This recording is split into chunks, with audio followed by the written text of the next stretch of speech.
quero, te quero, quero bem. Quero, te quero bem. Chiclete, chiclete, mastiga. Bonjour, aujourd'hui on finit le riz au lait qu'on a fait la semaine dernière et on va faire d'abord une sauce caramel.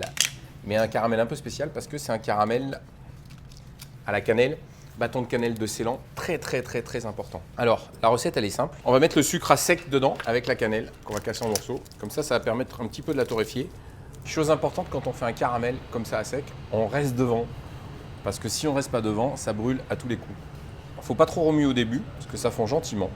Et voilà, le sucre a été transformé en moins de 2 en caramel. Voilà. On sent la cannelle qui a torréfié. On va commencer à baisser un petit peu l'induction pour que ça prenne un petit peu plus de temps. Comme ça, moins ça va vite, plus on a de temps pour réagir.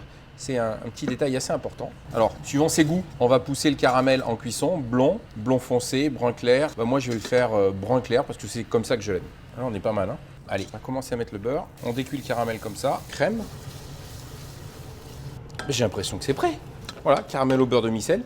Suivant la texture qu'on souhaite, on peut rajouter un petit peu plus de crème ou d'eau, mais il faut le laisser un petit peu maturer pour la cannelle, pour que la cannelle ait le temps de parfumer. Même si c'est assez puissant tout de suite, ça prend un petit peu de temps. Voilà, on va le filtrer. Donc, le riz a refroidi. Mon petit secret, c'est de mettre dedans, pour l'alléger, un petit peu de crème fouettée. Voilà, on n'en met pas trop parce qu'on ne veut pas le dénaturer, mais ça va lui donner un aspect plus léger. Mélange bien. Allez, une petite touche en plus. Le riz est bien onctueux. Enfin, il est pas mal, hein. On voit bien, il est onctueux, il est lié. Pour le dressage, nous, on le dresse comme ça ici à l'Épidore, dans une assiette plate. Allez, 3-4 bonnes cuillères. Et on a mis le caramel dans une poche et on va faire un petit quadrillage. Allez, on remet un petit peu de cannelle en poudre dessus.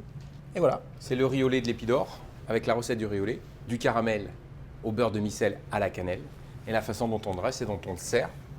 Un riz au lait un peu plus léger et un caramel très gourmand. C'est ça notre secret.